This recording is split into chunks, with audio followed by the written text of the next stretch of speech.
Hello and good evening. I'm Melissa Idris. And I'm Sharad Kutin. Welcome to Consider This. This is the show where we want you to consider and then reconsider what you know of the news of the day.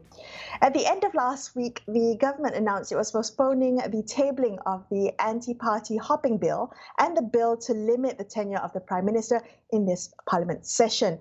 The bill, which was one of the main conditions set by Pakatan Harapan in the MoU it signed with Ismail Sabri's government last year, was due to be tabled in the ongoing sitting, which ends tomorrow. It has now been confirmed that the bill will be tabled and debated at a special sitting next month during Ramadan.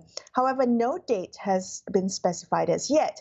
Now, what are the legal and political hurdles causing this delay? Let's ask Fahmi Fazil. He's MP of Lembah Pantai and Communications Director for PKR and Pakatan Harapan. Fahmi, why has PH conceded to the delay of tabling the anti-party hopping bill, despite this deadline being expressly mentioned in the MoU?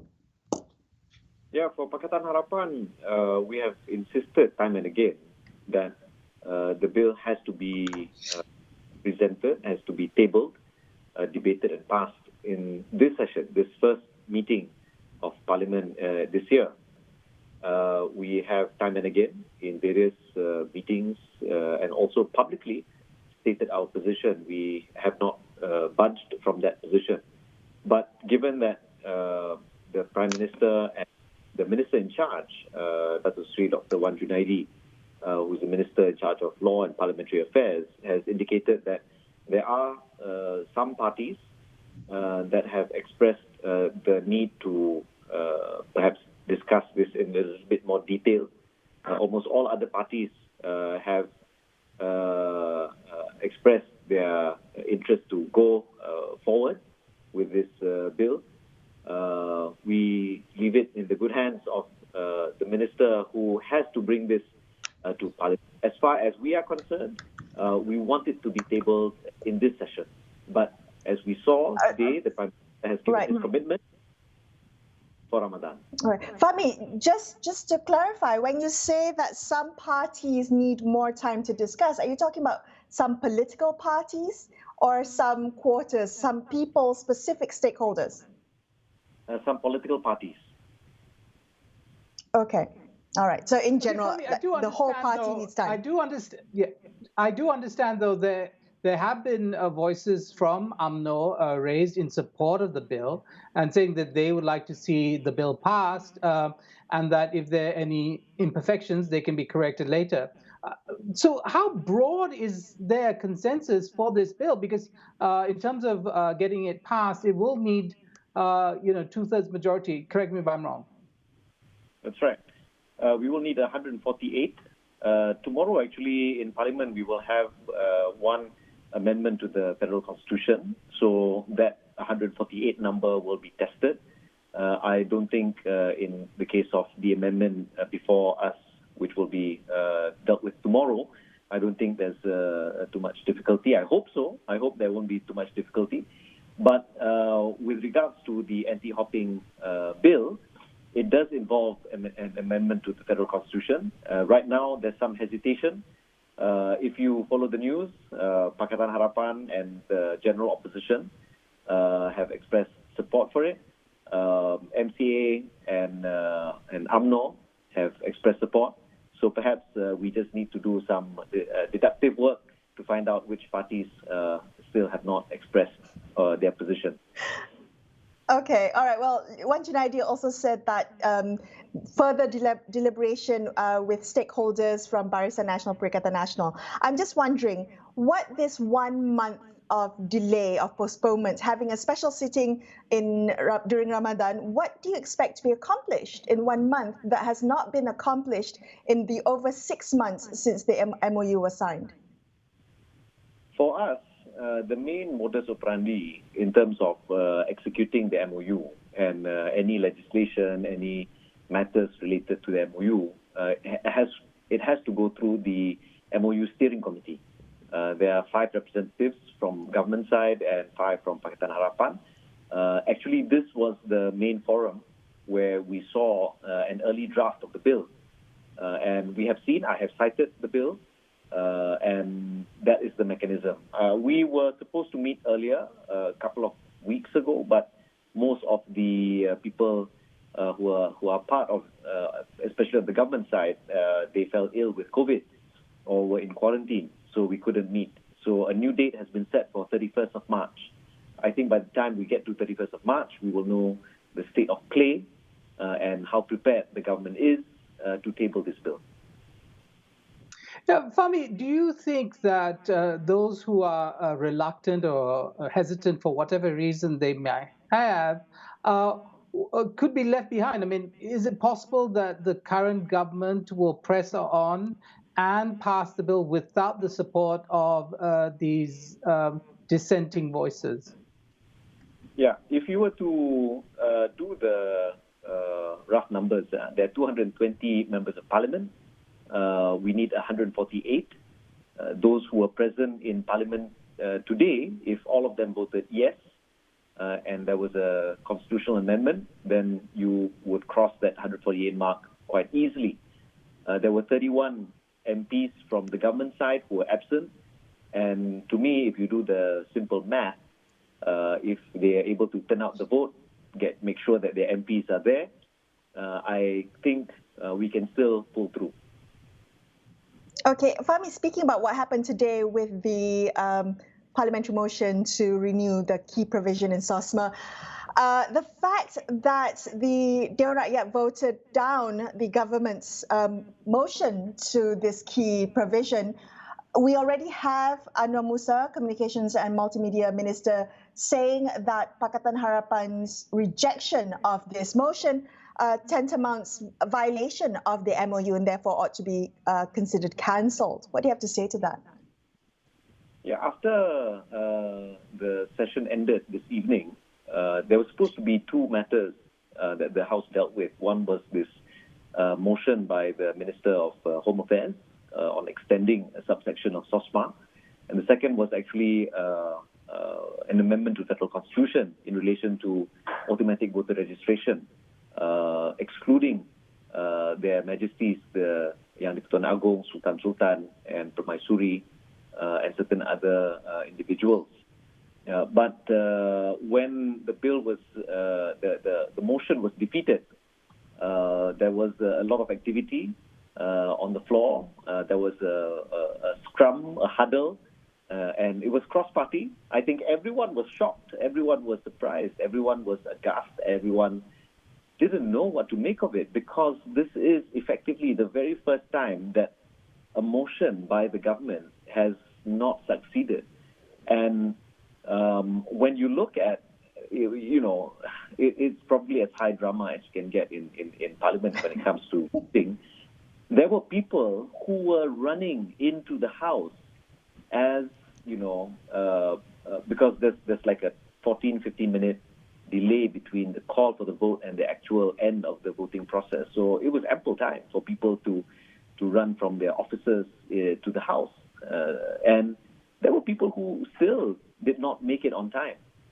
So I think perhaps there were ministers who were out of Parliament.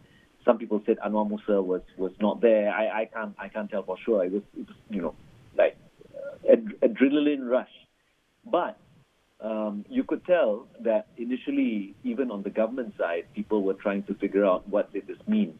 And immediately, those of us who are part of the MoU steering committee, myself, Anthony Loeb, we were conveying to the Prime Minister, to Anwar Musa, to Hamzah even, that this does not violate the MoU because Article 3.3b states quite explicitly that a bill or motion brought by the government, we as the opposition have an option either to support, to abstain or not to support, or we don't have that option if we have negotiated beforehand. This motion was not discussed with us beforehand. I think many MPs probably saw this motion for the first time this morning, because a motion can be brought quite quickly. So Yeah, Pamela, I do want to ask you. Yeah, I understand what you're saying, but the MOU is not sacred text. I mean, it is a political negotiated settlement between parliamentarians, which can be at any point in time torn up, and there are many people who want to tear it up right now. So, what is staying the hand of the current government? Ismail Sabri, he's already been offered a second MoU, rejected by Zaid Hamidi of UMNO, saying that this is actually a demonstration of the fears that the federal opposition have, or Pakatan Harapan in particular have, going into a general election. What's the state of play in terms of the political will to kind of see this MoU through on the part of Ismail Sabri's government? Yeah, I think it feels like they're perhaps walking a political tightrope. Yeah, that's the feeling that we get, balancing the internal dynamics and trying to make it across a political chasm, if you will. So you're right to say there's nothing stopping them from withdrawing. In fact, there's nothing holding back any party that signed on to this MoU. But I think we do have to take into consideration the public health situation. My wife was just explaining to me about the subvariant BA2 and how quickly it could spread. That is a real worry. And we've seen a number of our senior MPs and leaders who've all caught COVID. So if we were to have a general election right now, what would that situation be? Will the Election Commission be prepared? Will Malaysians be prepared? Are we going to, are we ready to see depressed turnout? What does that mean for Malaysian democracy and the electoral process? But at the same time, the gain from executing and fulfilling the MoU is not only in terms of the bills that we get passed. There are 4 remaining items in the MoU that have to be completed.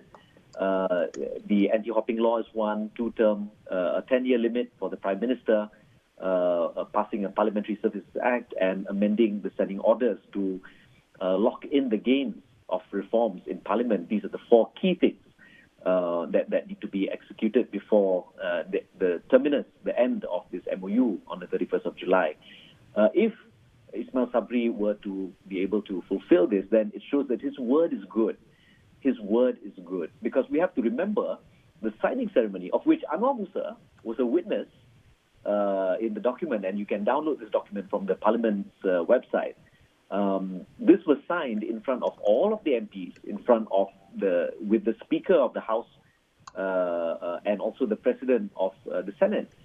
So the political symbolism of having all of these witnesses there, it goes to show for the Prime Minister, it is his word as Prime Minister, in order to fulfill. And if he doesn't, people can say, so what, like in Johor, they were touting one person, but somebody ended up being the new Menteri Besar. Perhaps that could also be the fate for this Prime Minister if he were just to go with the flow with what some people want in his party.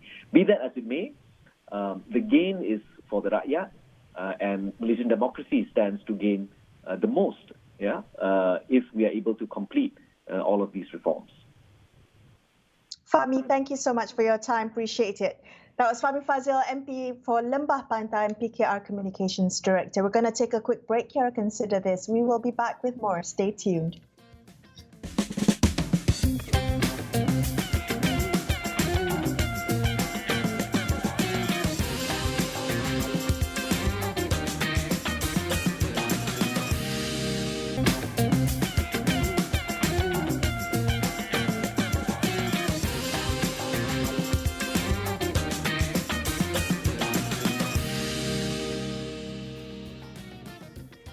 Hi, thanks so much for staying with Sharad and I on Consider This.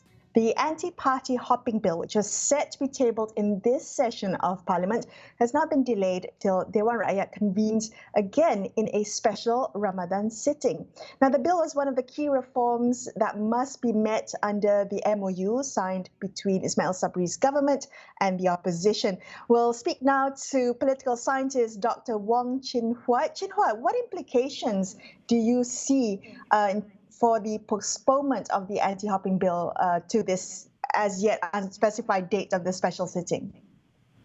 Clearly, there are some people in the government who would not want to see the bill to be passed in this session as promised by the MoU. Some of them probably do not want to close their door in case if they want to jump to different parties. And others probably want to weaken Dr. Sri Ismail's position. Okay, so that's interesting because when we talk about the government and talk about opposition, actually the term opposition is very unclear because it could either refer to the Pakatan Harapan, bench, or it could refer to individuals within Ismail Sabri's own party, UMNO, and it could even be from Bersatu, which makes up the kind of, as well, cornerstone of Perikatan Nasional.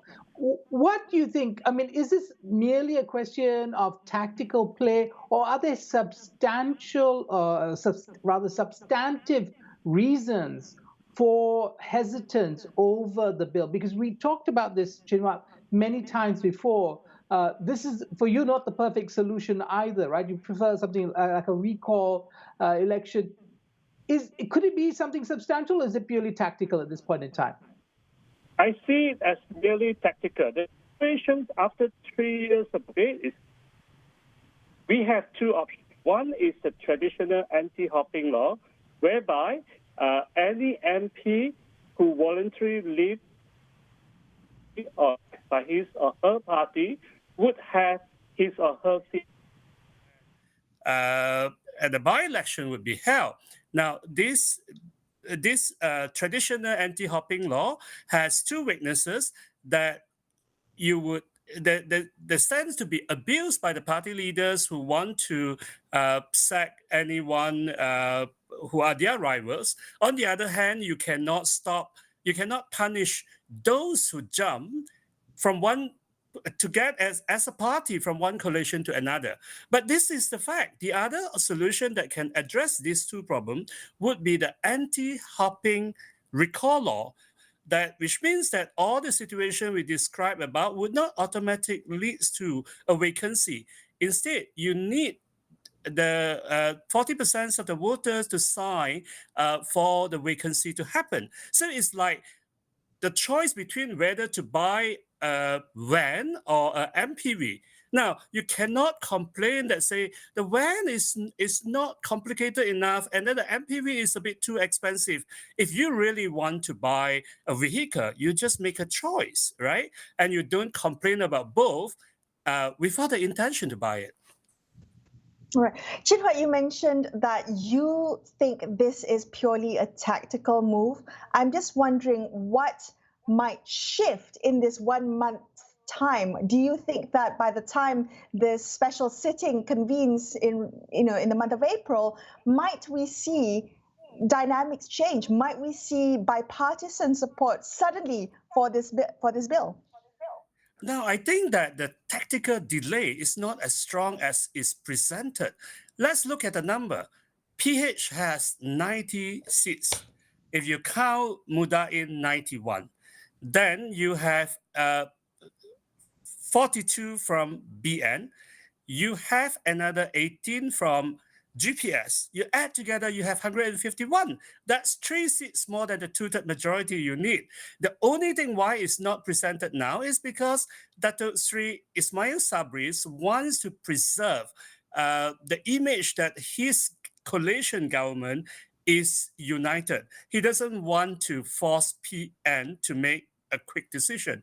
But really, it comes to a point he has to do so. If PN doesn't want to go with it, you can go ahead with this, and that doesn't hurt your party because until PN pull out and until that the rest of the parliament wants to sack him, he would still remain the prime minister. He really can be stronger. I think he is showing too much of kindness or gentleness that leads to the abuse of his goodwill.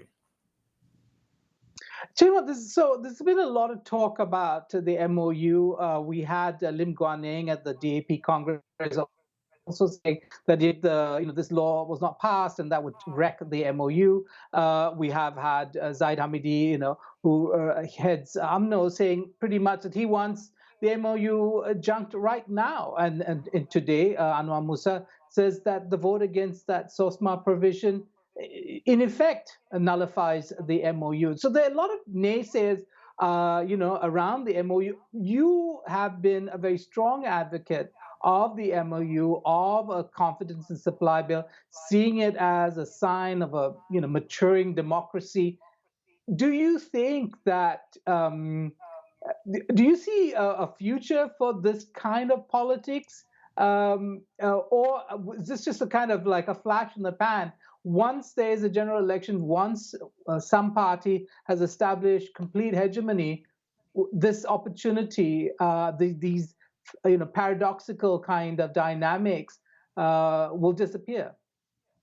Now, I think that the decision maker is really the group of voters who refuse to come out to vote, those who I call Parti Aku Malas Undi, PAMU. They constituted 34% in Malacca and 45% in Johor. Now, if these people remain high in G15, then there is a good chance that BN may win two-thirds of, BN alone cannot win two-thirds. BN and GPS together will win a two-third majority with less than maybe about 35% of votes total. Now, that's 35% of the electorate. Now, that would, of course, lead us back to the past, where you have a single dominant coalition that can call the shot, and then the parliament would become a perfect rubber stamp again. However, if you have voters coming out, there is a good chance that these voters would spread their support to 3 blocks, and you would have a hung parliament again at both the federal and even at the state level. Then we would still need to have confidence and supply agreements for the country to move on. And I want to say that today, the defeat of SOSMA is a sign of a strong parliament, but not a weak government, because a strong government doesn't exclude check and balance. And for you to have a check balance means that not every bill or motion tabled by the government will be passed supported by the government backbenchers and the opposition. So what we see today is very natural. The government should not expect their bill to be passed. They have 116, a majority, a margin of 116 to 104. Yet they have 34 MPs refuse to turn out. Most of them are ministers, while the opposition have only 18. So if your people do not see the bill as so important, you deserve to lose. And this is how parliamentary democracy is at work. So I see this is exactly the maturing politics we need to go ahead, that the government bills may be defeated, but that doesn't affect the government's survival, meaning that the government can still pursue its agenda. So sorry, just to follow up on that, we spoke to Fahmi Fazil a little bit earlier, who painted a really vivid picture of what happened in Dewan Rakyat during the SOSMA, when Dewan Rakyat voted down the government's motion to renew the SOSMA provisions. And I'm just wondering, there was a lot of to-do about how this was the first time it had happened, and that it might even be considered a motion of no confidence, but you're arguing otherwise. Can you explain a little bit about why we shouldn't be surprised that this is, that the government shouldn't expect every motion to be passed? It shouldn't, because that if the parliament has its own soul, then the government backbenchers and the opposition have no obligation to support the government. And they cannot expect that to happen. And in modern society, we do not hold on to the idea that a government should enjoy unconditional support from the parliament until, and therefore we have to endure all the bad laws until the government is toppled. No, we shouldn't. We do not have to bundle everything together. We can defeat every bill that is rejected by the majority in the House and yet still keep the government. The only thing that would defeat the government conclusively is budget or a confidence vote. Chinwat, in the next couple of weeks before we get this bill tabled, what do you expect is going to happen among the stakeholders? And is there a role for the public at this point in time? Definitely. Brazil has suggested that they will set up a website to list down all the MPs who support, oppose, or abstain on this anti-hopping law. So then everyone would know who are the MPs who delay on this, because currently those who want to delay do not want to put themselves forward. I believe there is a clear majority in the electorate that want this. And if any MP think that they are so strong, they dare to go against the public will, they would be punished in G15, whether or not their party survive. Okay, thank you so much, Chinwat, for joining us on the show today. Political scientist Dr. Wong Chinwat there, wrapping up this episode of Consider This. I'm Melissa Idris. And I'm Sharad Kuttan, signing off for the evening. Thank you so much for watching, and good night. Good night.